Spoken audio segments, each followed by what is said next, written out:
Hi, and thanks for logging on to the Daily Dvar, and here's a brand new halacha, and it is for Purim Day 2009. Just going to tell you randomly a whole bunch of things that you should need to know.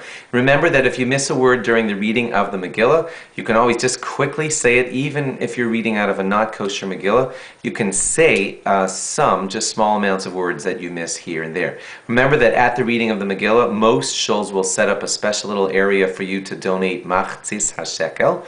That's a half shekel. It's a custom to do that at this time of year because that's what they did when the temple stood. What you do is you put a little bit of money in the plate, you pick up the 3 half shekels, and you hold them. They're now yours for a moment, and you symbolically give them back to the plate where you took them from.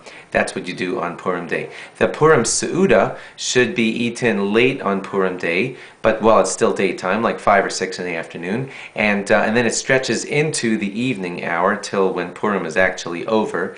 And even though it stretches from Purim into not Purim, because you eat a good amount of bread during the day part, so when it comes time for benching, you still do say Al Hanisim in the benching at the end of your Seuda, and that's because you ate the bread of your meal, at least some of it, during the daytime, so it's still considered a Purim meal. Remember that we never, ever daven drunk. So if you do happen to drink at all and you feel drunk, you're not supposed to daven. Mincha must be recited before the Seuda.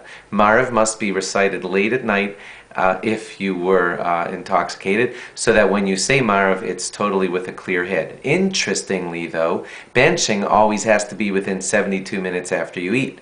And there is a mitzvah to have some wine at your meal, so it comes out pretty interesting. Benching, you are actually expected to bench within the 72 minutes that you ate your meal and had some wine, and you might even be a drop lightheaded when you have your wine. But you can understand that being totally out of your mind will cause a problem, because then you're never going to get a proper benching in at the end of the meal. You might sit down and read it, but it'll be all, messed up. So one more reason of many to not get out of control drunk, not to mention that it's not safe, etc., etc. And that's some of your laws. Remember that if you're hearing this just after Purim, you do not recite Al Hanisim after Purim is over. If any of you listening to me in Yerushalayim, you know that your laws are all different in Jerusalem. There they do most of the celebrating on the 15th. But for us outside of Israel, the halacha will be that you do not say Al Hanisim on the day after Purim, on Shushan Purim. Thanks for logging on. Log on again tomorrow for more, and have a happy and meaningful Purim. Bye-bye.